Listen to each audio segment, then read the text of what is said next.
이 기도로 하나님의 은혜를 먼저 구하겠습니다. 이 세상을 창조하시고 특별히 하나님의 형상대로 우리를 지으신 후에 보기에 참 좋았다고 기뻐하신 하나님을 찬양합니다. 하와의 선악과 사건으로 하나님을 가슴 아프게 했던 저희들을 회개하고 용서하여 주시옵소서. 이 시간 우리들이 병든 마음, 훼손된 자존감, 그리고 열등감, 모든 쓴뿌리들이 성령의 말씀의 조명하심 앞에 드러나기를 간절히 소원합니다.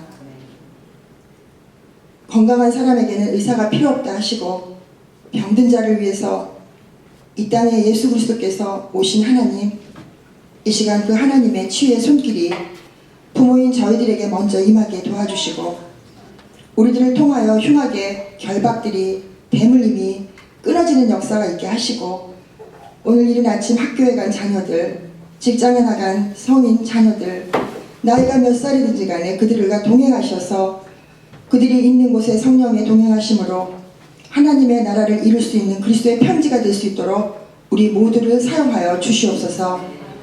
아브라함이 갈 바를 알지 못할 때 본토 친척 아비집을 떠나 하나님 아버지의 그 이끄심대로 순종함으로 인정받았듯이 이 땅에 하나님께서 이끄심으로 오신 귀한 이민 각 가정들을 축복하셔서 우리들의 자녀들을 향하신 그 뜻이 부모와 자녀와 함께 대를 이어 이 땅에서 이루어질 수 있도록 도와주시옵시며 특별히 그리스도의 편지로 우리 자녀들을 사용하여 주시옵소서. 전하는 자나 전해 듣는 자나 21세기 대한민국과 이 미국과 전 세계를 향하신 아버지의 뜻을 분별하게 하시고 듣고 도를 행하지 않는 자가 아니라 한 말씀이라도 듣고 죄와 피 흘리기까지 싸워 승리하는 저희 모두가 될 수 있도록 이 시간 은혜를 덧입혀 주시옵소서. 감사와 영광과 존귀를 올려드리며 살아계신 예수 그리스도 이름으로 기도합니다. 아멘.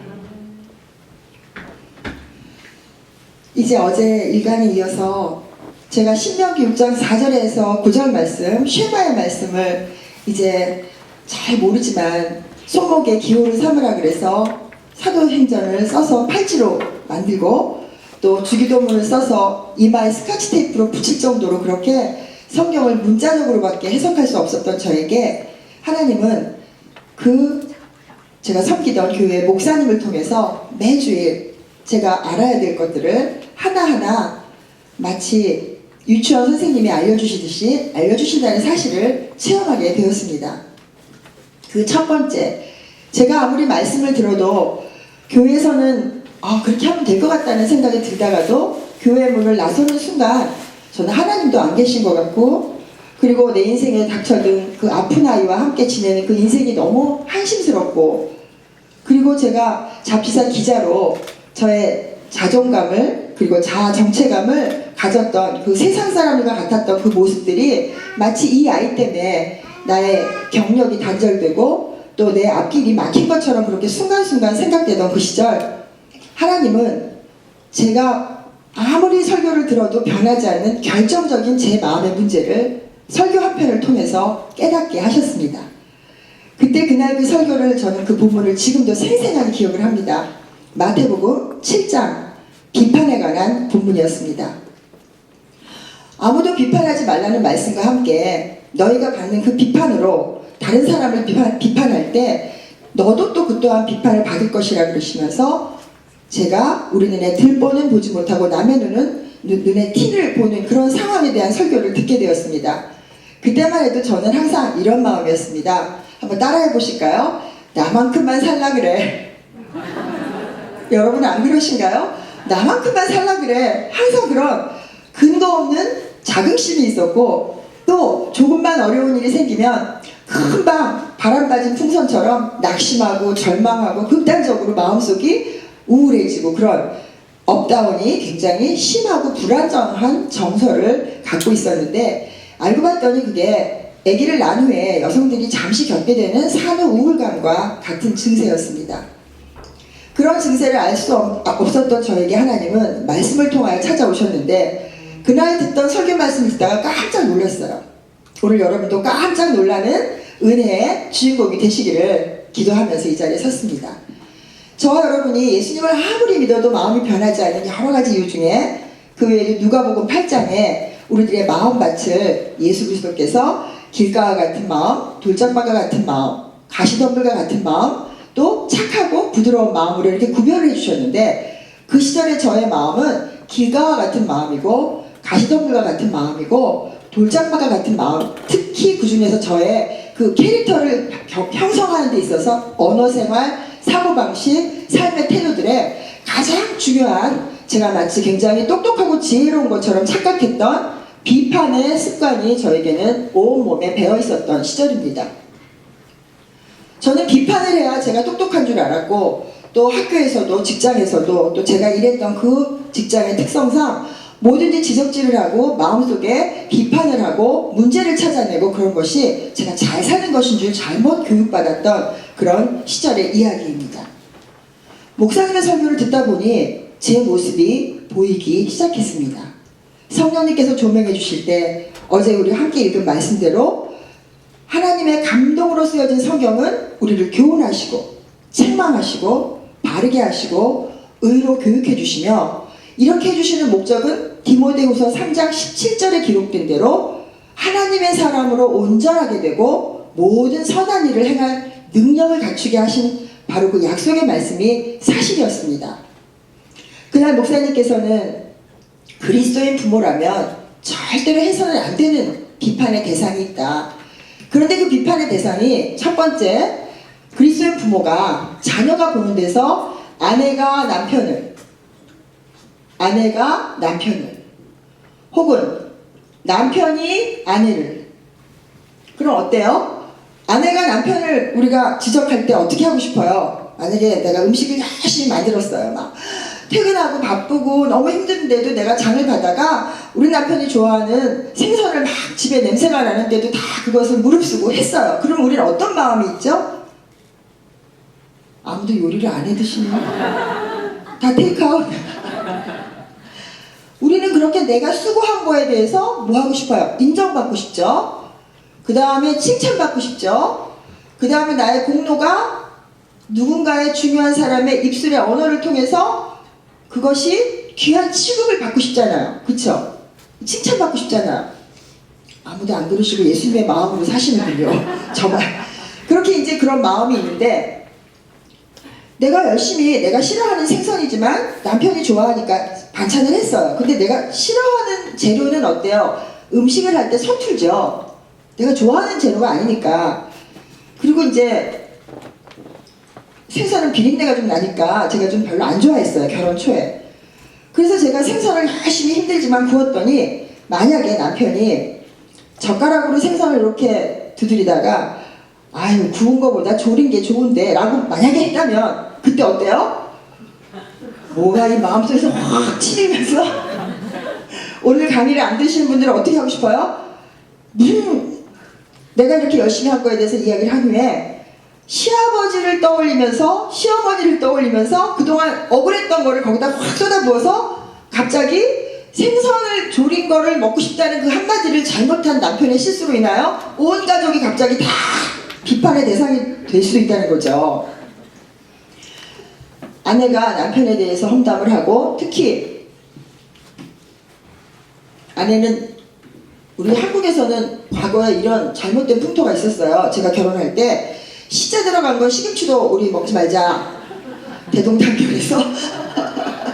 그래서 나중에는 이게 막 시월드가 되고, 막 지금은 가부장 문화가 다 무너지고 한국은 가모장 문화예요. 하나님보다 엄마의 말이 더 법이에요. 그런 이제 가정이 일부 있어요. 안 그런 크리스찬 가정이 있지만.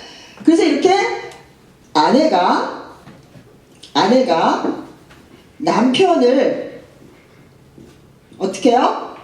비판하는 거, 지적하는 거, 이건 모자라서 어디까지? 시댁 식구까지 깎아내리면, 그게 한 번만 딱 결혼 생활에서 한 번만 할까요? 그 사람이? 결혼 생활 아닌 결혼 예비학교? 여기 계속해서 할 수 있는 길이 열리죠. 이렇게 해서 반복해서 아이들이 듣는 데서 아내가 남편에 대해서 비판하고 또 깎아내리고 깎아내리고 시댁 식구의 험담을 거듭한다거나, 과거에는 좀 그런 일이 없었는데 요새 가모장 시대가 되다 보니까 남편이 아내를 깎아내리고 비판하고 처갓집을 어떻게 해요? 처가댁, 그쵸? 뭐 이것도 집이라 그러면 안 돼요. 댁이라 해서 다 똑같이 댁이라 그래야 돼요. 그 처갓댁을 어떻게 해요? 식구들을 장인이 어떻고 장모가 어떻고 깎아내리면 어때요? 평소에 하고 싶었던 말을 이 기화로 빌미로 깎아내리기 시작하면 이 이야기를 거듭 듣고 자란 우리들의 자녀들이 사춘기가 되었을 때 어떤 현상이 일어나느냐? 나는 이제 우리 남편 같은 경우는 우리 애랑 경주 최씨인데요. 엄마가 맨날 경주 최씨에 대해서 뭐가 어떻게 잘못됐고 뭐가 어떻게 잘못됐고 우리 친정에는 안 이러는데 니네 집 식구는 왜 이렇게 게으르냐라든지 막 이렇게 막 험담했던 수많은 말들이 마음속에 쌓여서 어떻게 될 수 있어요? 자아 정체감을 형성할 때, 내가 누구인지 찾아갈 때, 내 몸에는 별 볼 일 없는 별로 좋지 않은 경주 최씨, 여기 경주 최씨 있으면은 오해하지 마세요. 우리 집 두 남자의 경주 최씨의 피가 흐르는구나 라고 오해한다는 거죠. 예를 들어서 아빠가 딸을 야단치고 싶을 때 그냥 딸의 잘못된 행동만 지적해서 교정해서 주의 교훈과 훈계로 양육하고 그 문제를 이 아이가 죄와 싸워 이기도록 도와준다면 그것은 우리가 해결할 수 있는 하나님 주신 은혜지만, 만약에 아빠가 지혜롭지 못하게 넌 누굴 닮아서 그러니, 아이고 할머니 장모님도 그러더니 당신도 그러더니 얘까지 그러잖아, 만약에 이렇게 대를 이어서 비판하고 지적질하는 이야기를 거듭 듣고 자란 딸이 있다면 자아 정체감이 형성될 때 왜곡된 자아상을 가질 수 있다는 거죠. 저는 이 설교를 듣는데 저의 어린 시절이 생각났습니다. 저는 태어날 때부터 외모가 우리 엄마가 시집살이 하고 있는 할머니의 외모를 갖고 태어났어요. 그러니까 우리 엄마가 시집살이를 평생 하는데 지금 엄마를 제가 이제 훗날 예수님 진짜로 믿고 묵상을 해보니까 엄마가 시어머니 때문에 힘들어서 너무 힘들어가지고 방에 들어왔는데 시어머니랑 똑같은 축소판 아기가 있어서 이렇게 쳐다보고 있으면 어때요? 그쵸? 마음이 힘들죠? 근데 생물학과를 나온 제가 보면 이 대물림은 격세유전을 해요. 그래서 우리가 어느 장모님 댁에서 손주 봤다 그래서 너무 우리가 막 베이비 샤워하고 그 다음에 만나서 기뻐하고 이 생애 첫 예배 드린다 그러면 안아보고 싶잖아요. 그래서 안았더니 장로님을 안고 있는 것 같아요. 그쵸? 이렇게 외모가 닮은 모습을 보면서 우리는 착시 현상을 일으키는데, 우리 엄마가 저하고 사이가 별로 좋지 않았어요, 어렸을 때. 근데 저는 워낙 착한 딸인 그 착한 딸 컴플렉스에다가 또 아버지가 너무 과보호를 하고 사랑을 많이 했기 때문에 엄마가 무시하는 것 따위는 별 볼 일이 없었어요. 나한테 아무 문제가 되지 않으니까 엄마가 얼마나 제가 다루기 힘든 딸이었겠어요. 근데 나중에 보니까 그거 왜 그랬나 했나 보니까 내가 할머니의 모습을 닮아서 식성도 똑같고 체질도 똑같고 엄마를 닮은 데가 없는 거예요. 근데 엄마가 열심히 밥을 해서 갖다 드리면 우리 할머니가 이랬던 기억이 나요. 저를 쳐다보시면서 얘, 너 국수 안 먹고 싶냐? 그럼 이 철없는 딸이 엄마 마음을 생각해야 되는데 식성이 똑같으니까 그냥 피가 땡기는 거예요. 그럼 어떻게 해요? 제가 이렇게 했어요. 네 할머니 국수 먹고 싶어요. 그리고 엄마를 빤히 쳐다보면 엄마가 뭐가 치밀지만 과거에는 다시 밥을 차린 걸 국수를 만들어줬단 말이에요. 그러니까 우리 엄마가 자라면서 저에게 했던 최대의 욕이 뭐라 그랬냐면은 넌 도대체 누굴 닮아서 그러니?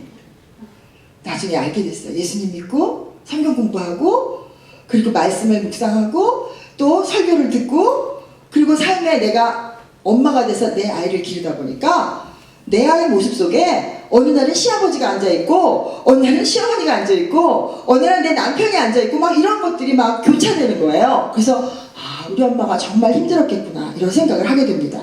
그래서 제가 엄마와의 관계가 힘들었기 때문에 제가 여중 여고를 다닐 때 관계에 굉장히 어려움을 겪었어요.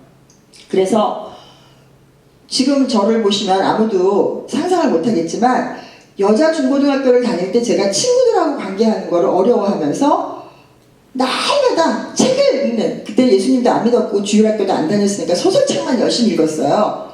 공부 시간에도 소설책 읽다 걸렸던 그런 학생이에요. 그런데 이날 설교를 듣고 보니까 내가 왜 그렇게 중고등학교 시절 사춘기 시절에 아무 이유도 없이 여자들과 관계가 힘들었나 했더니 뿌리를 캐보니까 우리 엄마 입속에서 무심코 내뱉어지는 할머니를 좋지 못하게 말하는 그 단어들이 저에게 상처가 됐던 거예요. 다시 말해서 아이들은 할머니 할아버지가 잘 놀아주니까 외할머니든 외할아버지든 친할머니든 친할아버지든 굉장히 좋아해요. 그런데 우리 또 엄마 아빠들은 어때요? 그 부모들에 대한 쓴뿌리들이 있으니까 어때요? 그때 나한테 잘못했던 걸 설명을 할 수는 없지만 그것들이 그 행동이 내 자녀에게 그 싹이라도 보일 때 어때요? 무심히 비판하고 판단할 수 있죠. 이것들이 대물림이 돼서 이제 흉악의 결박이 되고 마음에 가시덤불이 되고 염려와 근심, 불안, 두려움과 열등감 혹은 자녀를 노엽게 하지 말아야 되는 그런 것들의 원인이 된다는 것을 알게 됩니다. 그래서 제가 그날 이렇게 결심을 했어요. 아, 나는 시댁 식구의 비판을 내가 만약에 오늘부터 하기 시작하면 우리 시어머니가 애를 10명밖에 안 낳았잖아요. 그러니까 제가 시부모님 커플, 그 다음에 형님네 커플, 온통 신우네 커플 해가지고 그 사람들 흉만보다 내 인생이 끝나게 생겼더라고요. 그래서 그날 결심했습니다. 시댁 식구에 따라하시겠습니다. 시댁 식구의 장점을 찾아서 칭찬하고 결점이 보이면 중보기도 하자. 이게 제가 축복을 받은 하나님이 주신 은혜예요. 사실 이 장점과 결점, 장점과 단점 이것들은 다분히 주관적이기 때문에 큰아이는 이것이 단점이라고 생각했는데 둘째 아이는 이게 장점이라고 생각할 수 있는 이렇게 우리의 인간의 기준은 잣대가 불분명하고 그때그때 달라요. 그쵸? 오늘 아침에도 어떤 어머니랑 잠시 만나서 이야기를 나눴는데 그때그때 다른 엄마의 기분 때문에 지금 애가 힘들어하는 걸 엄마도 알지만 나도 어쩔 수 없는 그런 상태. 그쵸? 그래서 애는 늘 엄마가 기분이 어떠신지 일기예보를 보듯이 그렇게 집에 오면 다 분위기를 봐야 돼. 내가 아무리 기쁜 일이 있었어도 엄마가 오늘 너무 기분 나쁜 일이 있으면 나는 기분 나빠야 돼 오늘. 그쵸? 그리고 내가 아무리 기분 나쁜 일이 있었어도 엄마한테 와서 내가 그걸 하소연하고 싶어도 엄마가 오늘 기분 좋으면 그건 아무것도 아니야. 이런 일들이 매일 반복돼서 10년, 11년, 15년, 20년 쌓이게 되면 우리 자녀들은 노엽습니다. 그날 이 설교를 듣고 하나님 제 입술에 파수꾼을 세워주셔서 시댁 식구에 대해서 비판을 하고 싶거들랑 꿀꺽 삭히고 냉수라도 마시고 반드시 우리 시댁에서 가장 좋은 것만 칭찬하게 도와주세요라고 외마디 기도를 했습니다. 두 번째 대상입니다. 자아 정체감과 우리들의 자녀의 자아가 온전히 형성될 수 있도록 우리가 비판하지 말아야 할 대상이 바로 이렇게 배우자와 그리고 배우자 가족에 대한 거라면 우리 자녀들을 키우는 가장 큰 중요한 목적 중에 하나가 뭐예요? 하나님의 자녀로 회복시켜주는 거죠. 날 때부터 죄와 허물로 죽어서 우리 자녀들이 에베소서 2장 1절 3절에 기록된 대로 하나님과 원수된 상태로 태어난 것을 안다면 우리 자녀들을 하나님의 자녀로 길러드리기 위해서 우리는 가정과 교회에서 힘써서 말씀에 집중하고 하나님이 말씀하시는 그 말씀대로 기준을 세워야 되는 그런 사명자들이잖아요. 그걸 몰랐지만 이 설교를 들으면서 저는 또 결심했습니다. 자녀가 보는 데서 우리가 다니는 교회에 교회에는 누가 계시죠? 제일 먼저 눈에 띄는 분이 목사님이 계시죠. 그래서 애들이 아장아장 걷기 시작하면 제일 먼저 오고 싶어 하는 데가 어디냐면은 이 강대상인 것 같아요. 제가 교회를 개척해 보니까. 그래서 왜 그런가 했더니 애들이 권력 지향적이야. 그래서 누가 제일 센가를 일단 봐. 그런 것 같아요. 집에서도. 그래서 애들이 다 왕노릇을 하고 싶어 해. 그쵸? 선악과 사건 자체가 하나님처럼 되고 싶어 했던 사건이기 때문에 누가 가르치지 않아도 태어날 때부터 DNA와 모든 세포와 뼈조각 하나하나가 다 하나님께 불순종하고 싶은 채로 태어나는 거예요. 그렇게 훼손돼서. 그런데 그렇게 담임 목사님을 향해서 오고 싶어 했던 수많은 열망의 아이들 앞에 바로 저와 여러분 교회를 다니고 있는 믿음의 부모들이 이런 실수를 저지르고 어처구니 없이 목사님과 교회에 대해서, 특히 교회 식구들에 대해서, 교회는 식구입니다. 같은 밥을 먹잖아요. 그쵸? 그러니까 교회 가족들, 교회에 대해서 목사님과 교회 식구들에 대해서 험담을 하면 누가 제일 손해를 보느냐? 본인은 그렇게 말해서 속이 시원했을지 모르지만 본인은 그렇게 판단해서 그 순간 목사님보다 똑똑하게 느껴지고 장로님보다 내가 더 옳은 것 같고 우리 구역장보다 내가 더 인간적인 것 같은 그런 마음으로 우리가 여러 가지 이야기를 할 수 있잖아요. 아, 여기는 다 성화돼서 절대로 교회 이야기를 안 하시는군요. 그런데 이렇게 예배 시컷 드리고 교회 와서 봉사활동 시컷 하고 또 특히 교회에 대해서 비판을 할 수 있으려면요, 믿음의 연수가 좀 차야 돼요. 교회 처음 온 사람은 오직 관심이 이거밖에 없어요. 이 예배가 언제 끝나나? 오늘은 내가 어떻게 왔는데 다음 주에 오지 말아야지? 그리고 이 사람들은 다 어디서 온 건가? 뭐 이런 내용들이 이제 생각이 납니다. 근데 교회를 몇 년 다니다가 믿음이 생겨서 여러 가지 직분을 받게 되면 우리가 어떤 생각이 들어요? 의견이 생기죠. 그래서 피아노가 여기 있는 게 마음에 안 들어. 얘가 좀 일로 왔으면 좋겠어. 그쵸?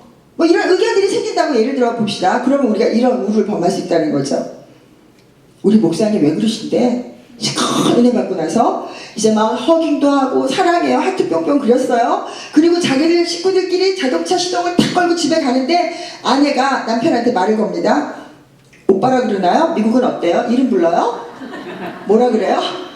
오빠. 오빠 오늘 목사님 설교 어떻게 생각해? 그러면 오빠가 빨리 지혜롭게 알아들어야 돼요. 말을 딴 데로 돌려야 돼요. 그쵸? 애들이 뒤에서 들으니까. 근데 또 이 오빠가 지혜가 없어. 왜? 아담을 닮아가지고. 아니 하와가 오빠 우리 저 선악과 같이 먹을까? 막 이러면은 하나님이 하신 말씀이 기억났으면 오늘 이 사태가 안 일어났잖아요. 천국 가면 꼭 아담하고 따질 거예요. 아 그때 왜 그걸 잊어버려갖고 우리가 이 고생을 했냐고. 근데 이 아담이 어때요? 오빠가 한 수 더 떠요. 그래가지고 이제 교회 장로님까지 끌어내려요. 그러면 애들이 뒤에서 이렇게 다 차 하루 종일 교회에 있다가 누워서 뭐 장난감 갖고 있는 애 동생하고 뭐 티격태격 하는 애 하지만 귀는 다 엄마 아빠한테 가 있죠. 그럼 어떻게 해요? 아 그렇게 좋은 교회 사람들하고 목사님이 이상한 사람이구나를 몇 년을 들어요? 15년을 들어요. 그리고 나중에는 참다 못해서 또 엄마가 구역장이 됐는데 이번 구역 식구들이 너무 내 맘에 안 들어서 우리 이사 가자 그래. 줄을 바꾸자 그래. 여기 미국식으로 하면 줄을 바꾸면 만날 수가 없잖아. 그쵸? 뭐 한 5시간 비행기 타고 가야 되니까.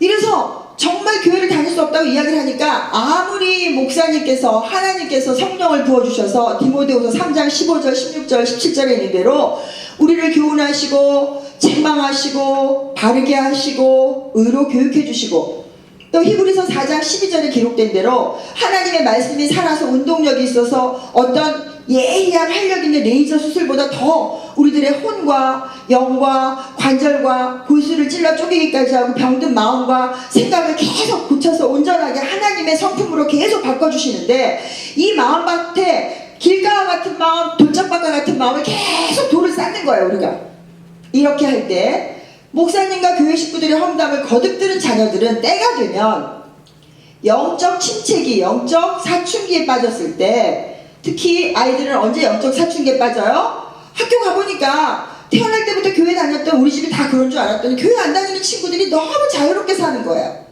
파티에도 마음대로 가고 또 하지 말아야 될 거 금지사항도 별로 없는 것 같고 걔네들은 주일날도 어디 놀러 갔다 왔다 그러고 캠핑 갔다 왔다. 그러니까 어때요? 그러지 않아도 맨날 차 타면 엄마 아빠가 교회에서는 직분자라고 목사님 은혜 받았어요, 사모님 감사해요, 사랑해요 막 그랬는데 차만 타면 맨날 흉보고 욕했던 그 사람들하고 꼴도 보기 싫어서 이 교회를 떠나고 싶어요. 그래서 그들은 다 떠났어요. 지금 한국 교회는 교회 학교가 없는 곳이 48%예요. 애도 안 낳아요. 한국은 0%예요. 세계적인 선교학자 텐 포티 그 창을 주장했던 그 사람은 몇 년 전에 414를 이제 주장합니다. 4살에서 14살에 해당하는 연령대의 아이들이 과거에는 북이 10도에서 40도에 있는 그 지구의 그 적도를 중심으로 해서 그 창 안에 있는 사람들이 미전도 종족이었는데 지금 이 시대는 앞으로 4살에서 14살 아이들이 무차별적으로 미스메디아의 영향을 받고 세대를 받아서 이제는 이 아이들이 선교 대상이다라고 이렇게 세계적인 학자가 말하기 전에 저는 그보다 20년 전에 성령께서 한국 가정에 볼품없는 믿음도 없는 일개 가정주부한테 이런 은혜를 허락하셔서 내가 우리 자녀를 위해서 파송된 하나님이 보낸 선교사라는 엄마로서의 부모로서의 자아 정체감을 갖게 됐어. 할렐루야. 우리 두 사람씩 마주보면서 제가 하나님이 파송한 선교사예요. 나의 신분을 정체를 이 시간 밝히기 바랍니다. 시작.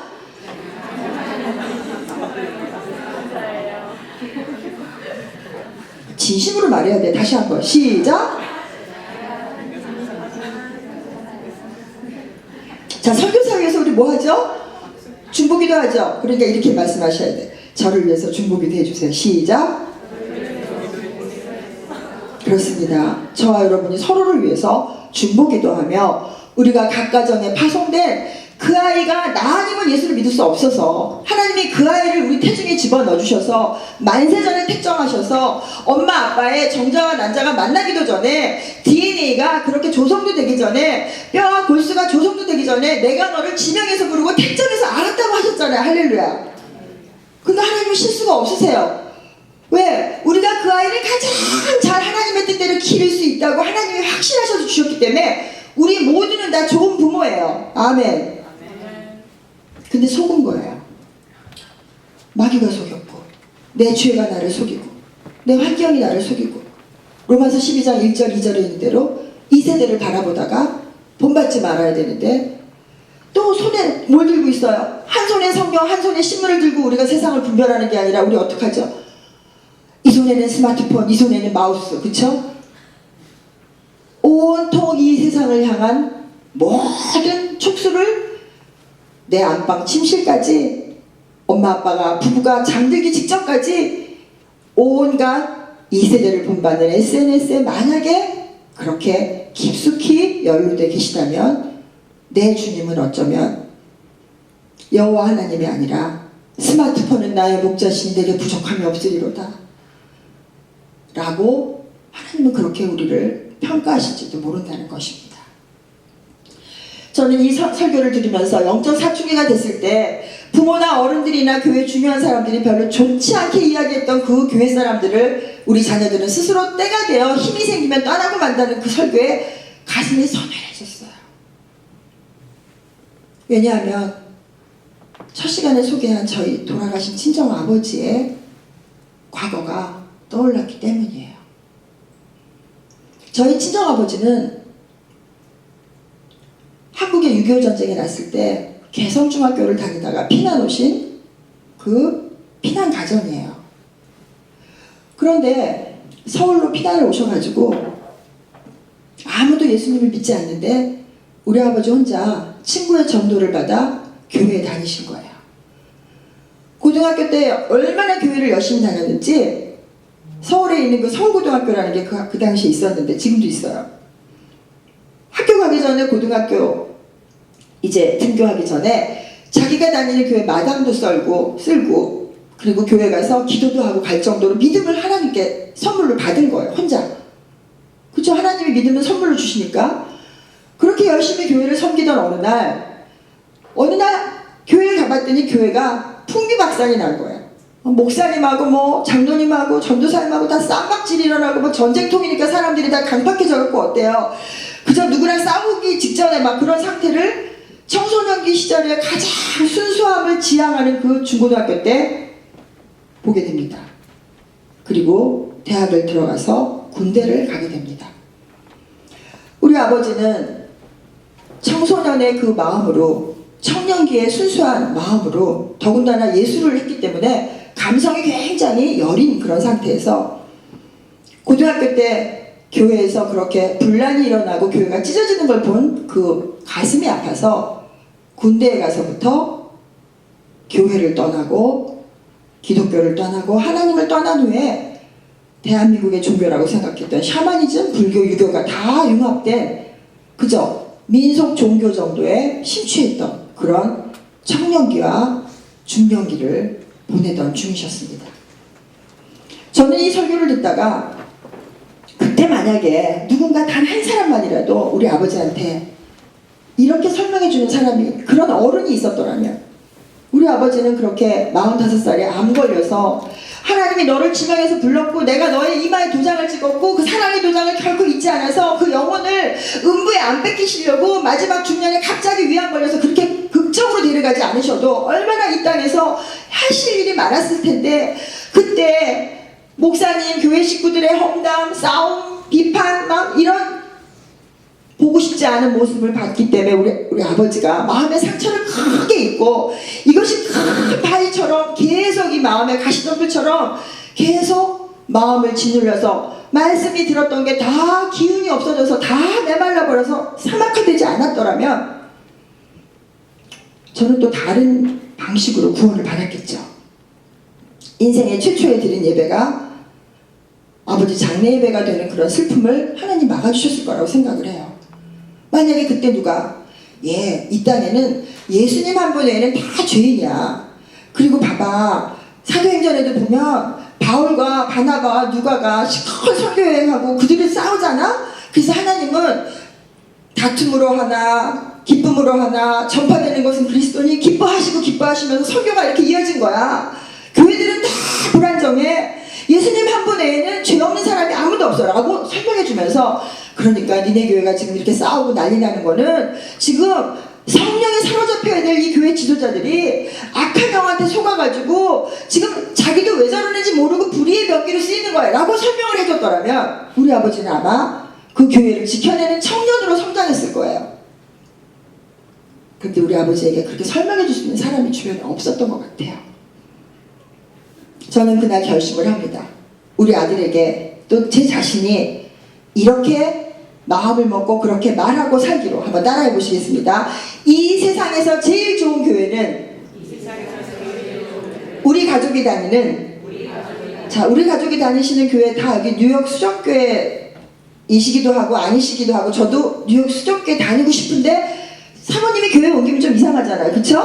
그래갖고 제가 그냥 하나교회 다닙니다. 자, 우리 이 세상에서 가장 좋은 교회는 자기 교회 이름을 얘기하겠습니다. 시작!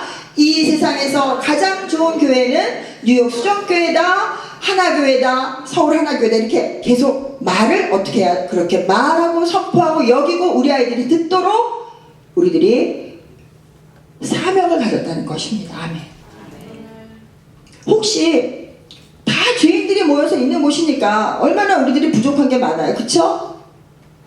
그래서 내 눈에 저건 좀 저렇게 안 했으면 좋겠는 문제들이 띄어요. 다른 사람들에는 안 보여요.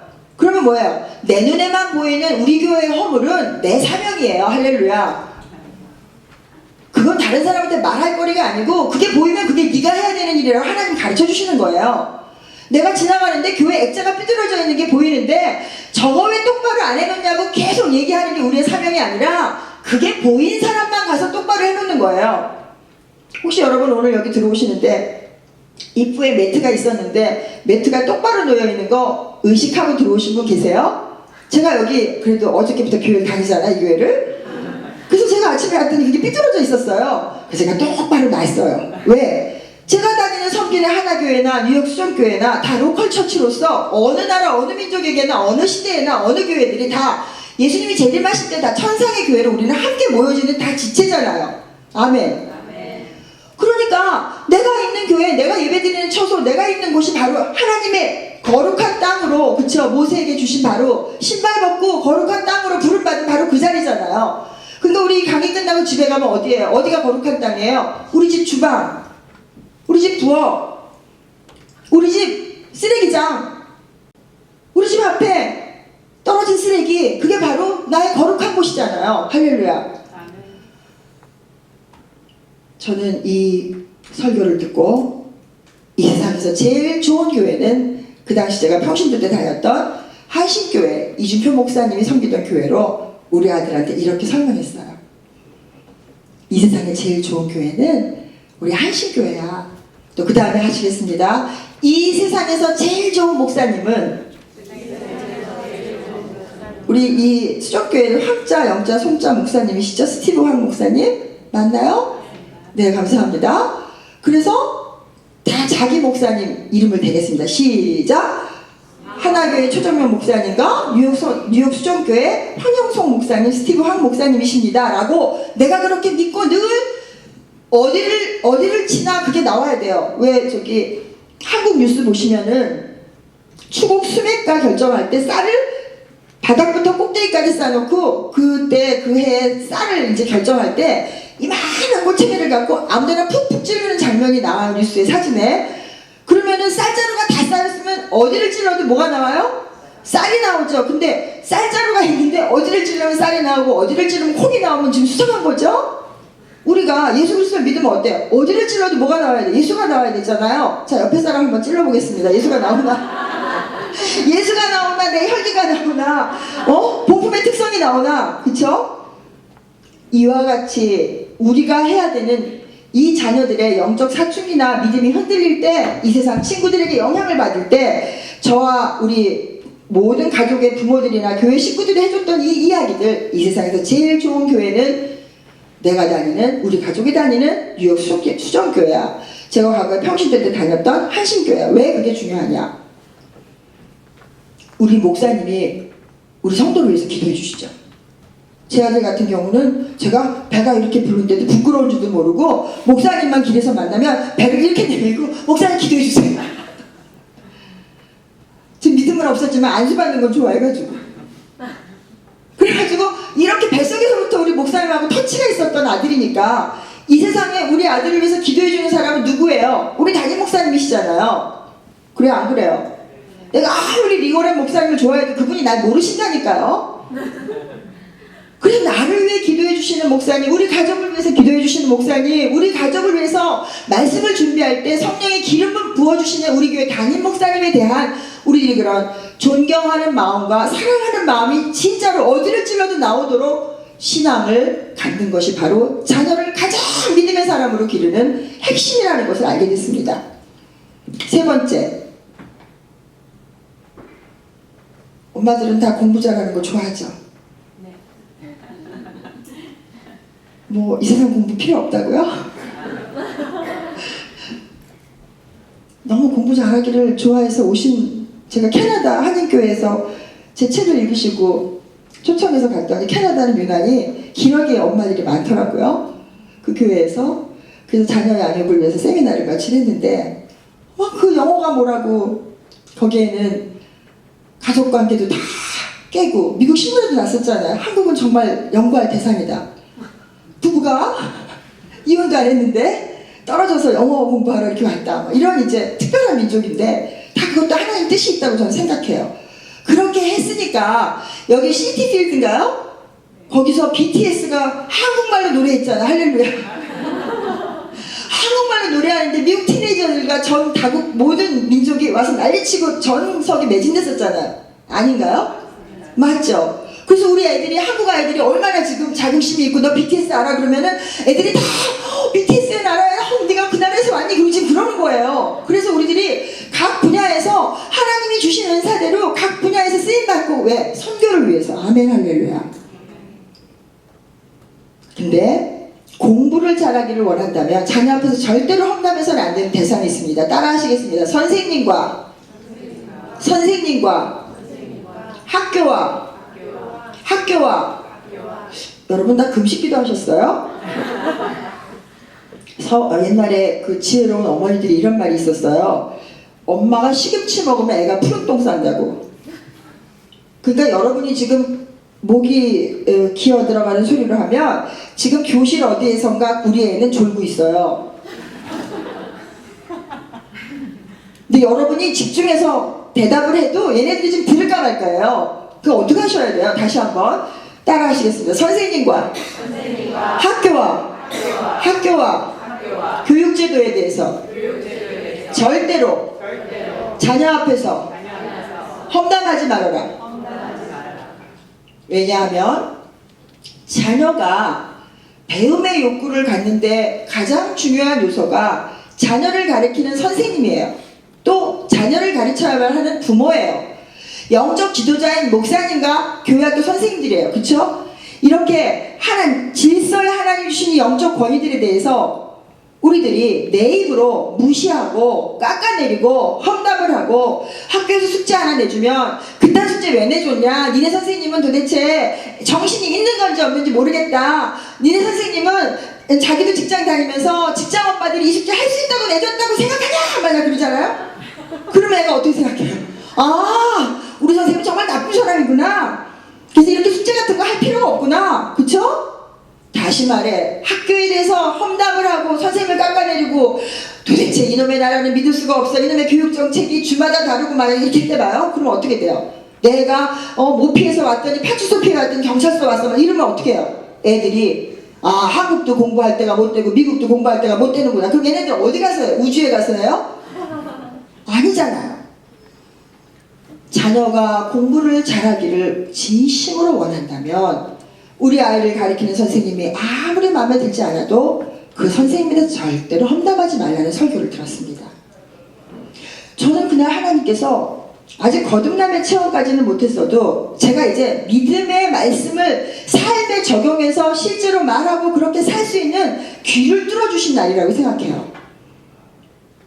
귀가 뚫리고 이제 눈이 열리고 그리고 우리들이 들은 말씀대로 나의 세계관이 아니고 나의 습관이 아니고 나의 경험이 아니고 내가 친정가정에서 내가 또 남편이 그 나의 시댁가정에서 자라온 그런 삶의 태도가 아니라 뭐예요?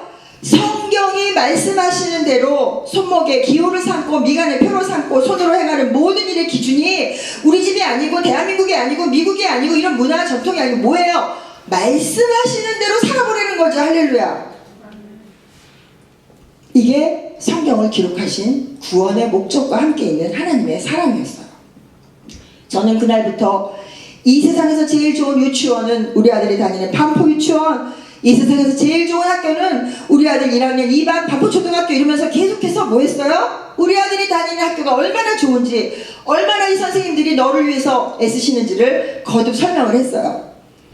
자, 이 말씀 한 편의 설교를 듣고 이렇게 많은 묵상을 하고 거듭 설교를 기억하고 반추하면서 설교 시간에 들었던 어떤 원재료보다 반복해서 삶의 상황 가운데 하나님은 계속 내가 할 수 있도록 의로 교육해주는 성령의 도우심을 체험하게 됐어요. 할렐루야.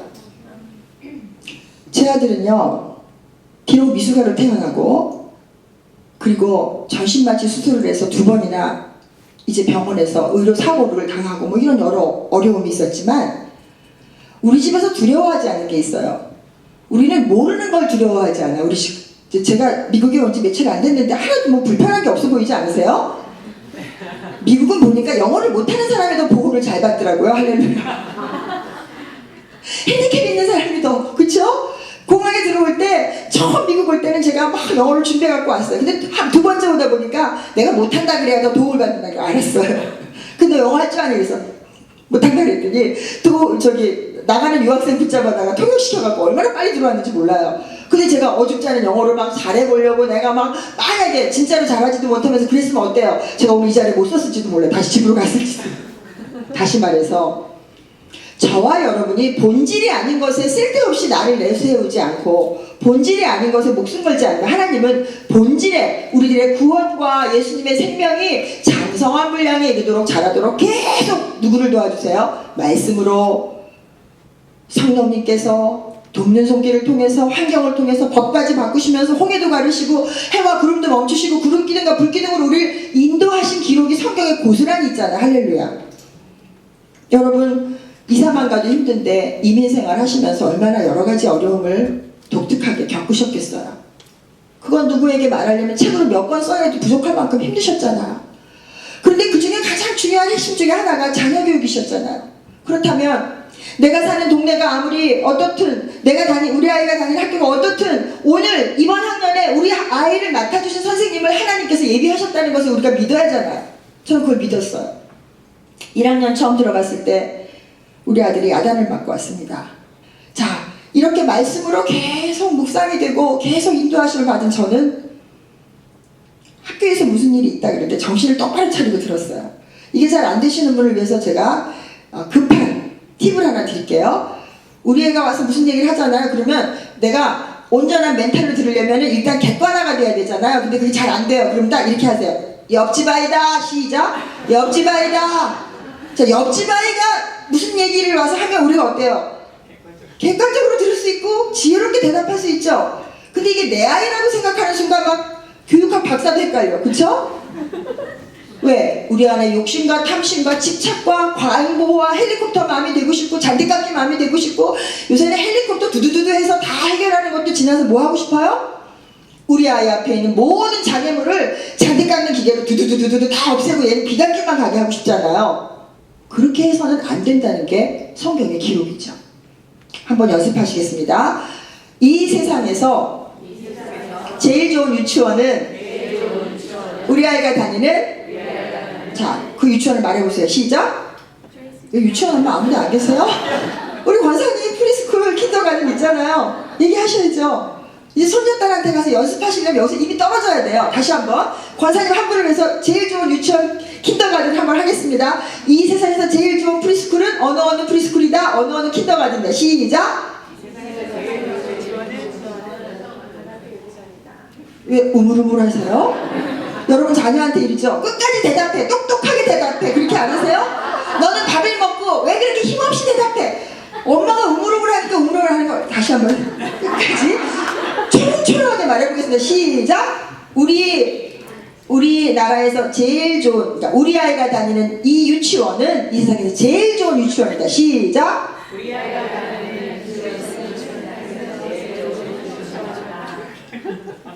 이렇게 믿고 고백하면요, 진짜 제일 좋은 유치원 선생님이 와요. 그리고 그 선생님한테 누가 전도해서 제일 좋은 선생님으로 변화시켜 주세요. 무리변에서 포도주를 만드신 예수님이 내 아이 다니는 유치원 선생님 하나 못 변하게 하겠어요? 그것도 못 믿으면 우리 교회 그만 다녀 있죠. 그쵸? 이 세상에서 제일 좋은 초등학교는 무슨 학교다. 시작. 이 세상에서 제일 좋은 초등학교는 레이크입니다. 안 믿어지는데 말하려니까 말이 안 나오죠. 여러분 마음속에는 어느 동네 어느 학교 보내고 싶은데 지금 여기 왔잖아요. 그러니까 말이 안 나오죠. 그래도 그렇게 여기셔야 돼요. 시작. 이 세상에서 제일 좋은 초등학교는 우리 동네 무슨 학교다. 시작. 이 세상에서 제일 좋은 학교는 우리 아이 학교가 다니는 레이크입니다. 그렇게 믿으셔야지 그게 나온다니까요. 추국 수백과 할 때 아무데나 찔러도 쌀이 나오려면 자루 속에 쌀이 계속 들어있어야 된다니까요. 아멘. 자루 속에 계속 예수님이 어떻게 들어와요? 말씀으로 들어오잖아요. 말씀이 육신에서 오신 분이 예수님이잖아요. 그 말씀이 차곡차곡 쌓여서 어디를 찔러도 예수님이 그 말씀이 나와서 자녀에게 선한 영향력을 끼치는 믿음의 좋은 부모로 우리는 예비된 줄로 믿습니다. 아멘. 우린 너무 똑똑하잖아요. 저는 마태복음 7장 1절 말씀에서 5절 말씀을 못 들었더라면 교회에 아주 재앙거리가 됐을 사람이에요. 제가 목사님과 사모님을 성화시키는 도구로 쓰임받을 뻔했던 사람이에요. 왜 쟤는 이사도 안 가냐고 하면서도 웃고 사랑해야 될 그런 성도였을 거예요. 그런데 하나님이 저의 가장 치명적인 결점인 비판이 습관화된 내 눈에 들보는 보지 못하고 남의 눈에 티만 보는 오래된 우리 가문의 전통, 우리 친정, 제가 대학교 때 뉴스를 보는데 우리 아버지한테 쫓겨난 적이 있어요. 거실에서 하도 지적질을 해서. 근데 뭐 내용을 지적질한 게 아니에요. 아, 저 앵커는 도대체 왜 옷을 저런 색을 입었는지, 도대체 저게 어울려서 나왔는지, 말을 왜 저렇게 하는지, 하도 본질하고 상관 하나도 없는 걸 가지고 하도 짓거리다가 쫓겨났어요. 그런 사람이 예수님을 믿어가지고 입만 살으면 어떻게 됐겠어요? 교회 하나, 구역 하나 이렇게 나누고 분열시키는 영은 마귀가 쓰기 너무 좋은 합당한 도구예요. 마귀에게. 게다가 또 제가 부지런하잖아요. 마귀는요, 게으른 사람을 쓰지도 않아요. 게으른 분에게 축복이 있을지어다. 아멘. 열심히 특심인 사람한테 마귀가 붙으면요, 어떻게 해요? 자기는 잘한답시고 하는데 온데 다니면서 피스메이커라는 게 아니고 트러블 메이커예요. 가는 데마다 개가 끼면 문제가 생겨. 가는 데마다 개가 끼면 지적질이 일어나. 가는 데마다 개가 끼면 제가 끼면, 그쵸? 그럴 뻔했는데 주께서 피할 길을 주시고 이 말씀을 깊이 묵상하게 한 결과 제 아들이 학교를 다니는데 이제 첫 번째 옆집 아이다 생각하면서 듣는 사건이 일어납니다. 엄마, 선생님한테 야단 맞았어요. 그랬어요. 근데 저는 애가 맨날 아팠기 때문에 아픈 문제 말고는 무척 마음이 넓은 여자였어요. 우리 친정엄마가 바보라고 할 만큼. 근데 애가 건강해지니까 저도 다른 엄마처럼 욕심이 생기는 거예요. 애가 공부도 잘했으면 좋겠고. 근데 그때 옆집 아이다 이런 마음을 하나님 주셨어요. 그래서 천사의 얼굴로 우리 옆집 아이가 아줌마 저 선생님한테 야단 맞았어요. 그랬어? 막 이러고 위로하잖아요. 자, 옆에 가식적인 천사의 미소를 한번 연습하겠습니다. 시작! 그랬어? 이거를 애들은 보고 싶은 거예요, 지금 우리 엄마한테. 근데 우리는 대외형하고 대내형이 다르잖아요. 옆집 아이한테는 그랬구나 얼마나 속상해서 할 수 있는데, 우리 애는 사연도 듣기 전에 대답을 미리 하여 미련하여 관계가 끊어지잖아요. 성경에 있는 대로. 그래 안 그래요? 어떻게 하냐고요? 과거에 우리 엄마랑 제가 관계가 그랬거든요. 가장 나를 사랑하는 게 엄마인 줄 알면서 가장 나에게 그런 사소한 마음에 돌들을 놓았던 분이 엄마라는 걸 알게 되면서 제가 얼마나 마음에 짐이 컸는지 몰라요. 우리 엄마 남편도 돌아가시고 과부가 됐는데도 딴 데 시집도 안 가시고 우리를 키웠는데 얼마나 고마워요. 그쵸? 내 친구 옆 동네에 있는 어떤 집은 아버지가 돌아가시니까 그 엄마가 제정신이 아니어가지고 애들 학교도 안 보내고 그냥 다 애들 버리고 시집을 갔는데, 우리 엄마는 우리도 안 버리고 시집도 안 갔는데도 나는 그 엄마가 미운 거예요. 왜? 자녀를 노엽게 했던 거예요. 엄마는 그게 사랑인 줄 알고. 잠시 15분 쉬었다가 우리가 과거에 우리 친정엄마가 나에게 사랑인 줄 알고 했는데 그게 나를 노엽게 해서 그 문제를 씨름하고 해결해서 마침내 우리 엄마를 내가 진짜로 사랑하게 되기까지의 이야기가 여러분 가정에 전달돼요. 저희 가정에서 우리 엄마랑 나랑 쓸데없이 20년 동안 투쟁했던 그 문제가 오늘은 2분 안에 해결될 줄로 믿습니다. 아멘 할렐루야. 이렇게 학교에 관한 문제에 대해서 저와 여러분이 왜 야단 맞았니? 하고 물어봤더니 이런 대답을 할 수 있는 지혜를 주십니다. 엄마 내가 공부 시간에 일어나서 왔다 갔다 하니까 선생님이 앉으라 그랬어. 그래요. 그럼 선생님이 맞잖아요. 그러면 애를 야단치고 싶잖아요. 그래서 그 다음에 옆집 아이니까 어때요? 그래서 어떻게 했는데 내가 안 앉았지. 그러면 어때요? 안 앉았지 하기 전에 손이 먼저 나가는 집도 있고, 그렇죠? 근데 옆집 아이니까 우리 절대로 옆집 아이한테 손 안 대잖아요. 그러니까 그래서 어떻게 했어? 그랬더니 알고 봤더니 우리 아들이 워낙 병치레를 많이 해서 학교 가면 너무너무 친구가 많으니까 얘는 공부보다 친구가 너무 재밌는 거예요. 그래가지고 이제 선생님한테 나와서 야단을 맞았대요. 그래서 그때도 또 따라 하시겠습니다. 옆집 아이다. 옆집 아이 아닌 것 같으면은 생수를 이렇게 들고 계세요. 애가 올 때쯤 되면. 그리고 애가 학교 가면 생수를 이렇게 들고 있다가 뭐가 확 나오려고 그럴 때마다 이 뚜껑을 열면서 주님 도와주세요. 옆집 아이에게 어떻게 말해야 되는지 가르쳐주시고 자녀를 노엽게 하지 않고 이 뚜껑이 잘 안 닫힐수록 좋은 거예요. 그래갖고 막 기도를 하고 하면 어때요? 나는 할 수 없지만 주께서 주의 성령이 임하셔서 당나귀도 말하게 하신 하나님이 저와 여러분에게 지혜를 주셔서 이 아이를 노엽게 하지 않고 주의 교훈과 훈계를 양육할 수 있도록 우리 입술에 말을 넣어주시는 줄로 믿습니다. 아멘. 이 아이가 나와서 엄마 선생님이 날 야단쳤어요. 그랬어. 그래서 그럼 다른 애들은 뭐 하고 있었어? 그랬더니 다른 애들은 다 보고 있었죠? 그래서 제가 그랬어요. 옆집 아이니까 세상에 너는 학교 가서 그렇게 사랑을 많이 받는구나. 32명이나 되는 애들이 다 기다리고 있는데 선생님 너만 사랑했단 말이지? 엄마는 너 하나 기르려고 직장도 이렇게 집으로 옮겼는데도 이렇게 힘든데 선생님은 32명, 33명 중에서 너만 데려다 사랑을 했으니 얼마나 감사하니. 우리 기도하자. 하나님 우리 아들이 이렇게 사랑을 받 이렇게 기도를 했습니다. 이제 그 다음에 부작용이 나타나기 시작했어요. 얘가 학교만 갔다 오면 엄마 선생님한테 야단 맞았어요. 근데 제가 지혜 없이 했긴 했지만 노엽게 하진 않았기 때문에 부작용이 나타났지만 그것을 하나님이 합력해서 선으로 이뤄주시는 거예요. 아멘. 우리가 다 잘할 수 없어요. 우리는 뭐만 하면 돼요? 순종만 하면 돼요. 잘하는 것, 전지, 모든 것을 다 하시고 전능, 모든 것을 하실 수 있는 건 인간이 아니라 유일하신 하나님, 창조하신 하나님, 여호와 하나님 한 분밖에 없으세요. 아멘.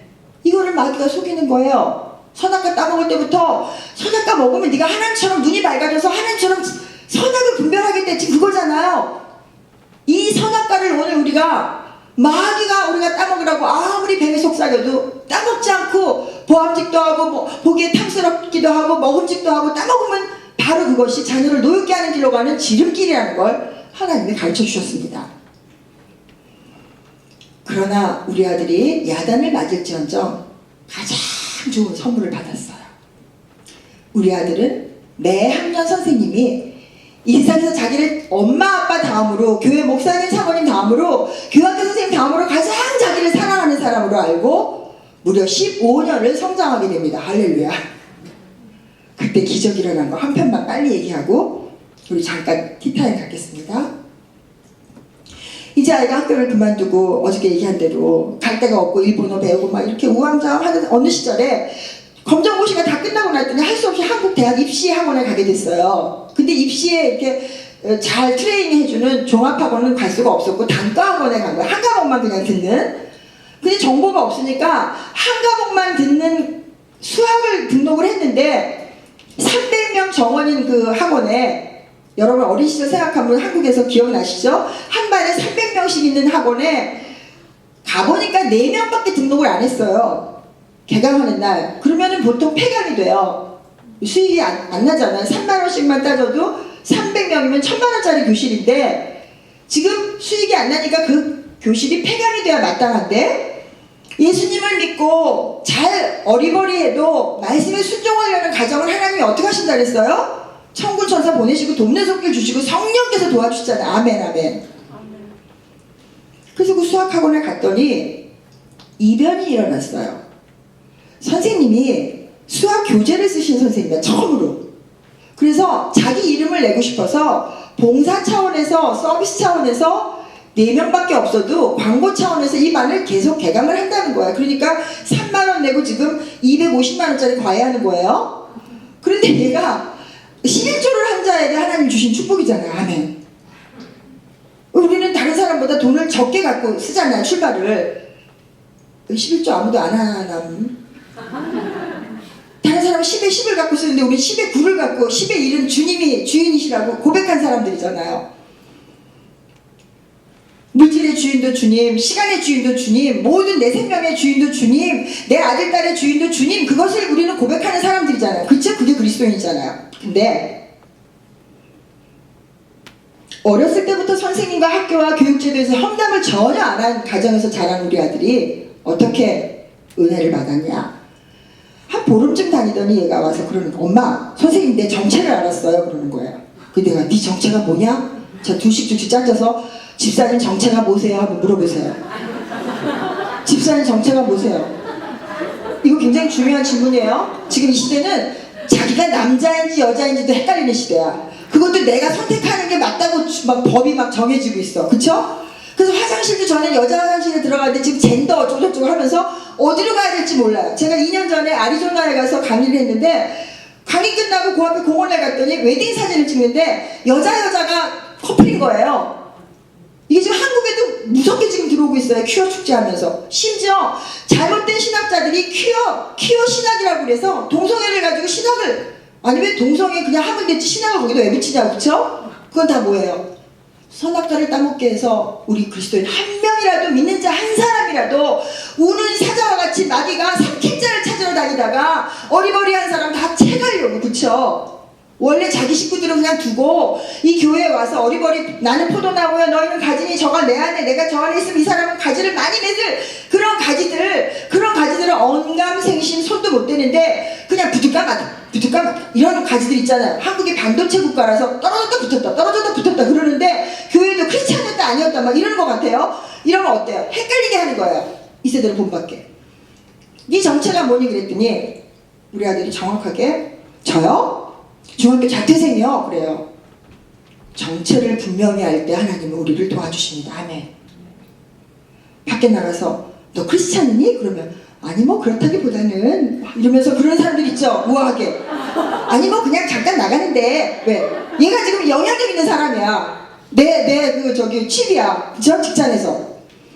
이러면 하나님이 나보고 뭐라 그랬어요? 나도 너 잠깐 가서 모르겠는데 이러실 거 아니에요. 이렇게 헷갈리는 시대인데 네 정체가 뭐냐 그러자 우리 아들이 저 중학교 자퇴생이에요. 근데 엄마 선생님이 내 정체를 알고 나서 이렇게 말했어요. 너 같은 애들은 공부에 중압감에 시달리다가 결국 자살하는 애들을 많이 봤다 그랬어요. 그 얘기를 와서 덤덤하게 항상 학교에 갔다 오면 그렇게 얘기를 했으니까 자 여러분 같으면 어떻게 하겠어요? 1번 불같이 화를 내면서 학원에 전화를 해서 그딴 비교육적 선생을 내쫓는다. 2번, 애를 들여다보면서 네가 도대체 어떤 행동을 하고 다녔길래 그딴 소리를 듣고 다니냐고 애를 다그친다. 3번, 나는 소심함으로 조용히 학원을 옮긴다. 4번, 나는 크리스찬임으로 답을 모르겠으니까 일단 듣는다. 어떤 거 하시겠어요? 일반적이면 3번 하겠죠. 감사합니다. 정직한 영이 이분에게 임하셨습니다. 우리 박수 한번 올려. 일반적이면 3번을 해요. 학원을 조용히 옮겨요. 센 엄마 같으면 학원에 전화를 해요. 그리고 괜히 애만 들들 볶는 엄마 같으면 애만 억울하게 노엽게 해요. 그런데 4번을 선택할 수 있는 지혜를 주셔서 따라 이렇게 질문을 합니다. 따라해 보시겠습니다. 너는 어떻게 생각하는데? 시작. 너는 어떻게 생각하는데? 옆집 아이가 얘기하면 우리 이렇게 할 수 있잖아요. 너는 어떻게 생각하는데? 그때 우리 아들이 이러는 거예요. 엄마, 근데 나는 교회 다니고 크리스찬인데 자살 안 해요. 누가 가르쳐 주셨어요? 성령님이 가르쳐 주셨죠. 엄마는 자살 같은 거 안 할 건데, 근데 엄마 그 선생님이 수학을 진짜 잘 가르쳐요. 뭐예요? 어렸을 때부터 이렇게 중요한 사람들에 대해서 장점을 계속 이야기하고, 이분들은 다 너를 위해서 축복된 사람이고, 우리 미국 속담에도 한 사람의 인물이 자라려면 온 마을이 필요하다 그랬어요. 그쵸? 나 혼자 키우는 게 아니잖아요. 온 마을에 있는 사람이 다 하나님이 우리 자신을 위해서 각자에게 축복된 선물로 옆에 사람을 주신 거잖아요. 아멘. 그거를 정말 믿고 하나님을 사랑하고 내 이웃을 내 몸과 같이 사랑하는 게 뭔지 모르지만 그렇게 해보려고, 하나님을 사랑하는 걸 그의 율법을 지키는 거고 그의 계명을 지키는 게 하나님을 사랑하는 거고, 근데 그 계명이 무겁지 않다 보니까 하나하나 해보려고 그랬던 그 과정 속에서 하나님은 놀라운 축복을 주셨어요. 불과 14살밖에 안 된 제 아들, 중학교 자퇴생인 아들이 지금 30이 넘고 40이 다 돼가는 이 엄마보다 인간관계에서 훨씬 성숙된 그리스도인의 모습을 보이고 있었어요. 그날 저는 그날 큰 감동을 받았어요. 주님, 제가 이렇게 키운 게 아닌데, 저는 이런 능력도 안 되는데, 저는 이런 마음의 크기도 안 되는데, 이런 그릇도 안 되는데 주님이 키워주셨군요. 아멘. 그 아들은 이렇게 얘기했어요. 엄마, 선생님, 수학 선생님이 수학만 잘 가르치면 되죠. 뭐 그 사람은 몰라서 그러는 건데. 과연 우리는 이렇게 할 수 있을까요? 제 아들 자랑이 아니고 그때 그 상황 속에서 주님이 아니시고는 그런 대답을 우리 아이가 할 수 없었어요. 그랬더니 수학을 잘 가르치니까 다니겠다는 거예요. 자, 그럼 엄마는 어때요? 그 시간에 불안하죠. 또 선생님이 무슨 해코지 같은 말을 할까봐. 선생님 중에는 혹가다 이런 선생님들이 있어요. 학생한테 질투하는 선생님들이 있어요. 마치 그 아마데우스 뭐 그렇게까지는 아니지만 모차르트와 살리에로 관계처럼, 그렇죠? 그런 일을 혹시 만나게 돼도 내 아들과 내 딸이 질투하고 시기하고 무시하고 말도 안 되는 평가를 받고 와도 어때요? 우리는 분개할 필요가 전혀 없어요. 왜? 하나님이 우리 아버지시니까. 아멘. 그렇게 한 사람이 요셉이고, 그렇게 한 사람이 아브라함이고, 그렇게 하신 분이 예수님이시고 모세고, 우리 너무너무 하나님께서 배울 수 있는 사람들을, 수없는 인물들의 이야기들을 그들의 실수까지 가감없이 기록해 주셨잖아요. 아멘. 믿음이 적었던 저는 제 아들이 수학 공부를 하는 동안 그 학원 시간에 맞춰서 기도를 하기 시작했습니다. 하나님, 불쌍히 여겨주시고 제 아들이 혹시 그런 비인격적인 선생님한테 어떤 이야기를 들어도 마음에 상처받지 않게 해주시고, 생각해봤더니 그 선생님만 그렇게 말한 게 아니에요. 나도 부지중에 수없이 비인격적인 말을 해서 수없는 사람의 가슴에 수없는 대못을 받았을지도 모르는 거예요. 내가 무슨 말을 해서 어떤 상처를 줬는지도. 결국 제 아들을 하나님께서 함께 하신다는 것을 믿고 일희일비하지 않으며 그 학원을 계속 다니도록 둔 결과, 고등학교 수학을 단돈 3만 원에 몇 달 동안 그 선생님한테 그냥 붙어 있다가 대한민국 수학 능력 시험 수능에서 만점 받는 은혜를 받았어요. 아멘, 아멘. 근데 우리는 불안해서 옮겨 다니죠. 내 맘에 안 맞으면 여기 아닌가벼 그러고 옮겨 다니잖아요. 식물도 한 군데 좀 오래 심어 있어야 얘가 뿌리를 내든지 말든지 하잖아요. 이 학원 다녔다 저 학원 다녔다, 이 학교 갔다 저 학교 갔다, 여기 갔다 저기 갔다 하면 애가 어때요? 늘 외교관 만들 거 아니면 굳이 그렇게 할 필요가 없죠. 이제 저와 여러분의 다음 인생의 과정에서도 우리 복습 한번 하고 이제 잠깐 쉬겠습니다. 아내는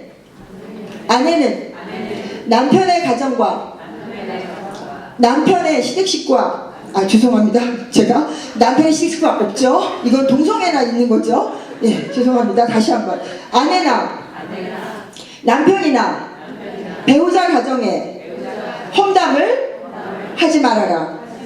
목사님과 교회 식구들의 험담을 하지 말아라. 선생님과 학교와 교육제도의 험담을 하지 말아라. 어떻게 해요? 그들의 장점을 칭찬하고 내 눈에 보이는 결점을 중보기도 하는 은혜가 우리에게 임할 줄로 믿습니다. 기도하겠습니다. 그렇습니다. 주님, 내 눈에 들보는 보지 못하고 그동안 우리 마음 가운데 수없이 남의 눈에 티를 발견하고 언어화하고 거듭해서 판단하고 비판하는 죄악을 저질렀습니다. 이와 같은 죄악들이 쌓이고 쌓여서 우리 가정과 가문에 또 이 민족 가운데 서로를 험담하고 지적하고 남의 꼴을 보지 못하는 일들이 교회 안에서조차 가정 안에서조차 비일비재한 시대에 살게 되었습니다. 그러나 주님, 이 시간 회개합니다. 우리를 불쌍히 여겨주셔서 배운 말씀대로 한 말씀이라도 우리 마음 가운데 길가와 같이 가시덤불과 같이 돌짝밭과 같이 자리 잡은 이것들을 발견하게 하시고 하나님 아버지 주의 능력으로 성령의 도우심으로 우리들이 이 흉악의 결박에서 우리들의 가정과 우리들의 자녀와 우리의 가문을 구원해내는 하나님 아버지 도구가 되게 사용하여 주시옵소서. 주여 주여 하는 자마다 다 천국에 들어갈 수 없다 하셨는데 혹여 하나님 우리들이 입술로는 주님이라고 고백하면서 삶에 있어서 내가 주인 되어 하나님 나중에 버림받는 일 없도록 아버지 인생 모든 영역에서 우리의 온전한 주인으로 아버지 우리를 다스려 주시옵소서. 우리를 통치하여 주시옵소서. 이 시간 학교와 직장에 있는 우리 자녀들을 다스려 주시옵소서. 감사하며 예수님의 이름으로 기도했습니다. 아멘.